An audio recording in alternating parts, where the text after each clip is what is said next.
नमस्कार मित्रांनो. घराच्या गॅलरीमधून बाहेर बघितलं आणि खाली गार्डनमध्ये जे दिसलं ते पाहून क्षणभर वाटलं आपण पुण्यात नाही तर थेट शिमल्यात आलोय. पांढऱ्या शुभ्र गारांनी संपूर्ण परिसर झाकून गेला होता. पुणेकरांनी लगेच मोबाईल बाहेर काढले. फोटो, व्हिडिओ, स्टेटस, रील्स सगळं सुरू झालं. पण हा फक्त सुंदर हवामानाचा विषय नव्हता. कारण भर दुपारी पुण्यात असा अंधार पडला की जणू काही संध्याकाळच झाली. पाऊण तास ते 1 तास जोरदार पाऊस, ठिकठिकाणी पाणी साचलं, रस्त्यांना अक्षरशः नाल्यांचं रूप मिळालं. आणि दुर्दैव म्हणजे या अवकाळी पावसानं एक बळी घेतला. आणि ही परिस्थिती फक्त पुण्यातच नाही. जालना, अहिल्यानगर, वाशिम, छत्रपती संभाजीनगर, राज्याच्या अनेक भागात 2 एप्रिलला आकाश अक्षरशः कोसळल्यासारखं झालं होतं. पण प्रश्न असा आहे, ऐन उन्हाळ्यात तापमान 40च्या जवळ असताना महाराष्ट्रात एवढा पाऊस अचानक का पडतोय? हा पाऊस नेमका कुठून येतोय? गारा का पडतायत? पुढचे 4 दिवस कोणत्या जिल्ह्यांनी सावधान राहायला हवं? आजच्या या व्हिडिओमध्ये आपण हे सगळं सोप्या भाषेत सविस्तर जाणून घेणार आहोत. सगळ्यात आधी बोलूया पुण्याबद्दल. 31 मार्च पुण्यात जे दृश्य झालं ते अनेकांसाठी धक्कादायक होतं. भर उन्हात लोक उकाड्याने हैराण झालेली आणि अचानक दुपारनंतर आकाश काळवंडलं. सुरुवात झाली काही भागात जोरदार वारे, काही भागात धुव्वाधार पाऊस आणि अनेक ठिकाणी गारपीट. लोकांनी गच्चीवर, गॅलरीत, रस्त्यावर, सोसायटीच्या गार्डनमध्ये पडलेल्या गारांचे व्हिडिओ सोशल मीडियावर टाकायला सुरुवात केली. खाली बर्फ पडल्यासारखं पांढरं थर दिसत होते. म्हणूनच लोकांनी मजेत म्हटले, हे पुणे आहे की शिमला? पण 2 एप्रिलला परिस्थिती अजूनच गंभीर झाली. भर दुपारी अचानक काळोखा पसरला. अनेक भागात मुसळधार पाऊस पडला.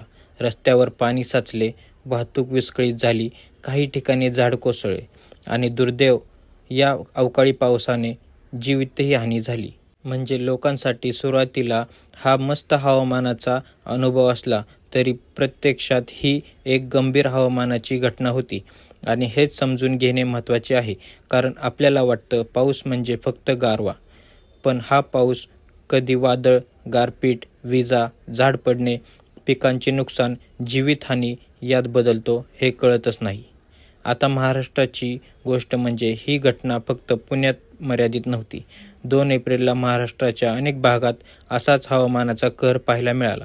विशेषतः जालना, अहिल्यानगर, वाशिम, छत्रपती संभाजीनगर तसेच मराठवाडा आणि मध्य महाराष्ट्रातील इतर काही भागात इथेही जोरदार पाऊस, विजांचा कडकडाट, वादळी वारे आणि काही ठिकाणी गारपीट पाहायला मिळाल्या. म्हणजे एक गोष्ट स्पष्ट झाली, हा काही लोकल पाऊस नव्हता. हा एक मोठ्या प्रमाणात तयार झालेल्या हवामानाचा सिस्टम होता, ज्याचा परिणाम महाराष्ट्राच्या वेगवेगळ्या भागावर झाला. आणि म्हणूनच आता प्रश्न येतो, नेमकं असं काय घडलं की उन्हाळ्यात अचानक एवढी मोठी हवामानाची उलथापालथ झाली? याचं उत्तर हवामानशास्त्रात आहे. पण काळजी करू नका, मी ते अगदी सोप्या भाषेत सांगतो. आता हा भाग सगळ्यात महत्त्वाचा आहे. कारण हा पाऊस साधा पाऊस नाही. हा अवकाळी म्हणजेच प्री मान्सून प्रकार आहे. सोप्या भाषेत समजून घ्या. उन्हाळ्यात दिवसभर जमिनीचं तापमान खूप वाढतं. म्हणजेच काय? जमीन प्रचंड तापते, त्यावरची हवा गरम होते आणि ती गरम हवा वेगाने वर चढते. जेव्हा ही गरम हवा वर जाते तेव्हा जर वातावरणात ओलावा उपलब्ध असेल, उदाहरणार्थ अरबी समुद्राकडून आलेली दमट हवा किंवा इतर भागातून आलेला ओलावा, तर वर जाऊन ही हवा पटकन थंड होते आणि मग तयार होतात मोठे ढग. आणि हेच ढग पुढे काय करतात? जोरदार पाऊस, विजांचा कडकडाट, वादळी वारे आणि कधीकधी गारपिटा घडवतात. पण यावेळी पाऊस एवढा जास्त का झाला? कारण यामागे फक्त उकाडा नव्हता, तर वरच्या वातावरणात आणि खालच्या वातावरणात एकाच वेळी काही गोष्टी घडत होत्या.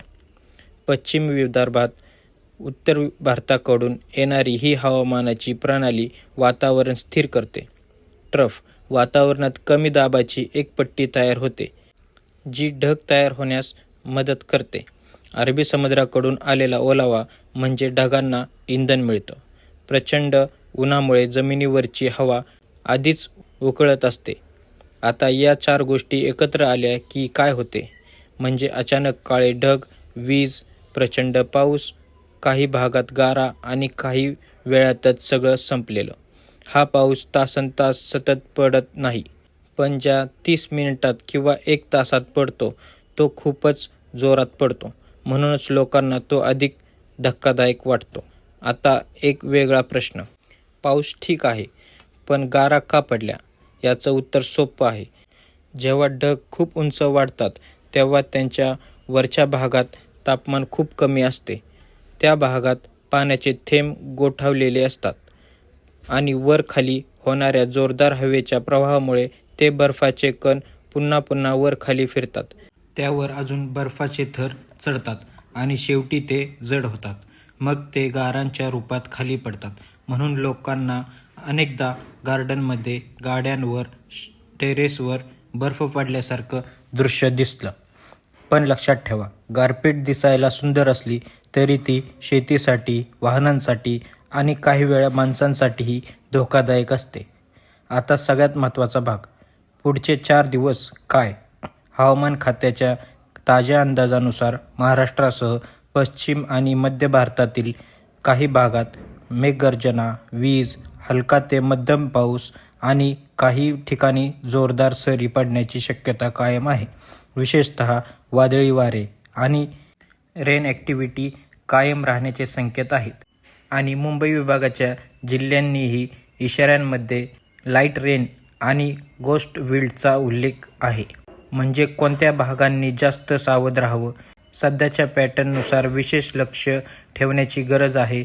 पुणे, अहिल्यानगर, नाशिक पट्टा, मराठवाड्यातील काही जिल्हे, जालना, छत्रपती संभाजीनगर, वाशिम, विदर्भातील काही भाग तसेच मध्य महाराष्ट्रातील आयसोलेटेड भाग. याचा अर्थ असा नाही की सर्वत्र मुसळधार पाऊसच पडेल, पण जिथे सिस्टीम ॲक्टिव्ह होईल तिथे अचानक आणि जोरदार पाऊस पडू शकतो. म्हणून हा पाऊस फॉरेकास्टमध्ये आहे.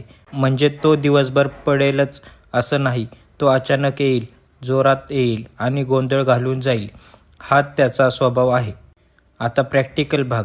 जर तुमच्या भागात काळे ढग दिसत असतील, वादळी वारे सुरू असतील किंवा IMD हवामान अलर्ट असेल तर काही गोष्टी नक्की करा.